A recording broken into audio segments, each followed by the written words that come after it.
চট্টগ্রামের দক্ষিণ কাট্টলীতে নকল ও ক্ষতিকর উপাদান দিয়ে শিশু খাদ্য তৈরি করায় বিসমিল্লাহ ফুড প্রোডাক্টসকে ৩ লাখ টাকা জরিমানা করেছে ভোক্তা অধিকার সংরক্ষণ অধিদপ্তরের ভ্রাম্যমাণ আদালত।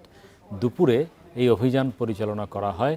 কর্মকর্তারা জানান, একটি বাড়িতে দীর্ঘদিন ধরেই ক্ষতিকর হাইড্রোজ রং তেল দিয়ে চিপস তৈরি করে আসছিল প্রতিষ্ঠানটি। দিনে বন্ধ রেখে রাতে অবৈধভাবে চিপস তৈরি করা হতো সেখানে।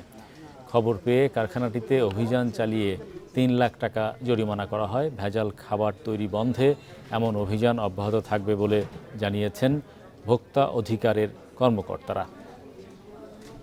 একটা অপরাধ, এরপরে হচ্ছে হাইড্রোজ ব্যবহার করতেছে, অননুমোদিত কেমিক্যাল ব্যবহার করতেছে, আর হচ্ছে চরম অস্বাস্থ্যকর অবস্থা এবং প্রচুর পরিমাণ, যে পরিমাণ হাইড্রোজ পেয়েছে আমার ধারণা 50 কেজি হতে পারে।